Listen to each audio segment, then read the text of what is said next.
Second day natin mga kagwaps, mga kalapatids. So kahapon po, wala po tayong pauwi na ibon. So ngayon mga tropa, pangalawang araw, subukan po nating magabang. So gumising po tayo ng maaga mga kalapatids.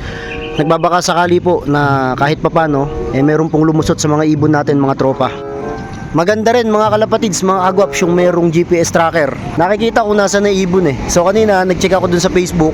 Nasa gawing Bulacan na raw yata yung ibon. O malay mo, kasabay yung ibon natin doon mga kalapatids. Kasi second day yung kalapati na yon. Siguro mga tropa aabot yun. Kasi mahaba pa eh, hanggang mamayang 11:30 pa yata yung cut-offan.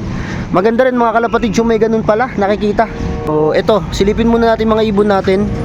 Ito yung mga pakito natin mga kalapatids. Naghihintay na dito ng kasama. Bali si Kwanto si 23 mga tropa to. 23 yung singsing nito. Hinihintay niya yung pakito na isa, yung ate niya. Full sibling niya yun mga kagwaps, pinaparisan niya.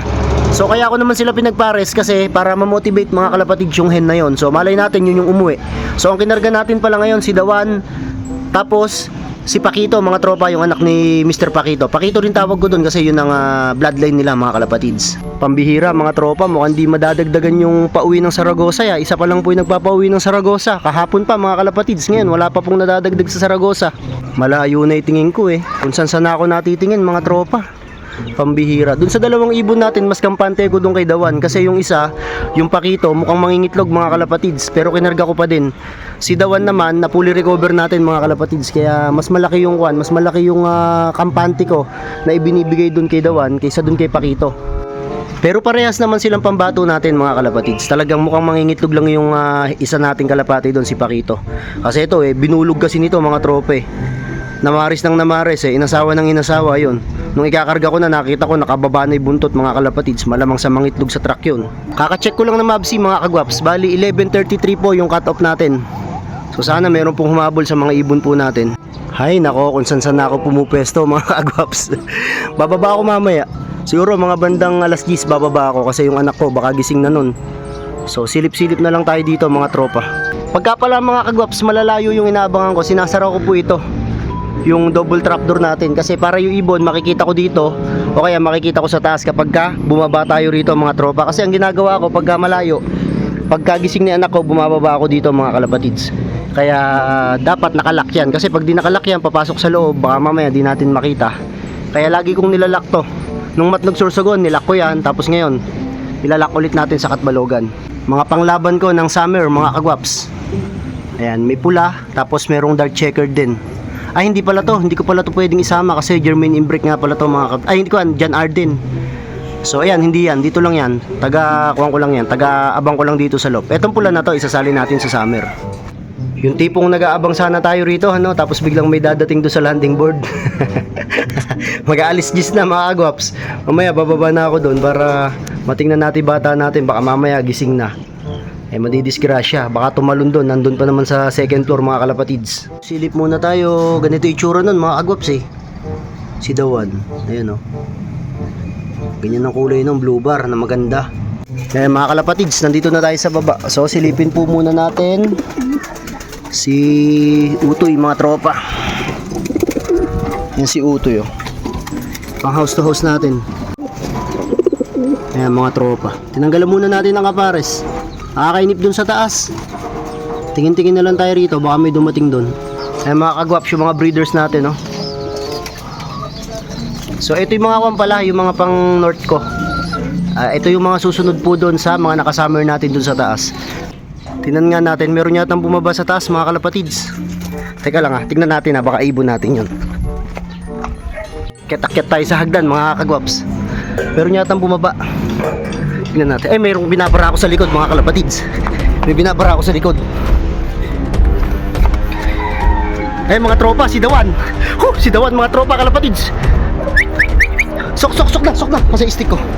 Sok, pasok. Ayan na. Si Dawan mga kalapatids. Thank you Lord. Pasok. Stick ko. Pasok na. Pasok. Ayan na mga kalapatids. Thank you Lord. Stick natin. Nakalak pa. Teka. Dawan, pasok. Naku po. Halika na. Naku. Teka lang mga kalapatids.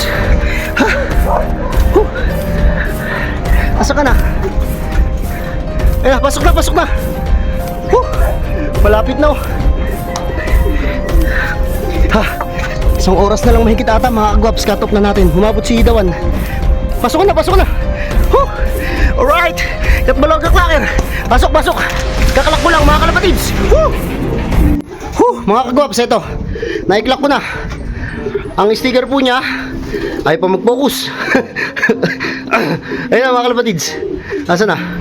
Ay mag-focus, teka, check natin. Ayun na po, 27032 70 mga kagwaps. Pasok po si Idawan. Klak po si Idawan ng Katbalogan mga tropa. Pambihira oh. Mukhang nakapagpahinga ibon natin mga kalapatids. Ayan po. Klak na po si Idawan. Sa wakas nagpaklak din tayo ng Katbalogan mga tropa. Nawala na yung sumpa. Ayan mga kagwaps, sinihintay pa natin. So meron pa po tayong 45 minutes para po dun kay Idawan mga tropa. Pero sa ngayon po, napakasaya na po natin mga kalapatids, mga kagwaps, kasi meron na po tayong isang ibon galing ng Katbalogan. Nag-clock po si Idawan mga tropa, hindi po niya tayo binigo. So kung mapapansin nyo po nakaraan sa Matnog, durug na durug po siya halos mga kagwaps. Pero magtataka po kayo dito sa Katbalogan, kahit late po siya nakauwi o hindi po ganun kaganda yung oras niya mga kalapatids, talagang makikita po natin na okay pa po yung itsura niya. So ang kagandahan mga kalapatids, kasi 600 kasi yung cut-off dito pag Katbalogan mga tropa, kasi sobrang layo, 599 kilometers na mga kagwaps, mga kalapatids. So kinaya ng ibon natin. Ayan po, nakapagpahinga po yung ibon natin mga tropa. So buti na lang mga kalapatids, sumabot tayo. Dalawa pa lang po kami nagpapakalak dito po sa Saragosa. So dun po sa pangkalahatan po ng CLRPC sa buong Nueva Ecija po, hindi ko po alam kung may 100 na po yung nagpaklak. Pero ang mahalaga mga kagwaps, nagpaklak po tayo sa Katbalogan mga tropa. Ayan mga kagwaps, mga kalapatids, kapag ganito po nakatbalogan na po yung abangan mga tropa, may stamp na po yan. Hindi po kasi ako nagkarga mga kalapatids eh. So check natin yung stamp nila. Ayan, eto mga tropa, mga kagwaps, ayan po yung stamp. So ibig sabihin po niyan, ikinarga po natin sila ng Katbalogan. So congratulations mga tropa, dahil meron na tayong ibon. So hindi natin alam si Pakito kung aabot siya, kasi sabi ko nga sa inyo, mukhang mangingitlog mga kalapatids. Pero maraming salamat po sa inyo, at kasama ko po kayo na nag-abang ngayon mga tropa. Grabe ka ba ko mga kalapatids, mga kagwaps. Buti na lang po, umabot po si Idawan. Ayan na mga tropa, maraming naghihintay sa kanya. Ayan na po, diretso kain na siya mga kalapatids. So yun mga kagwaps, sala pa po dito si Pakito.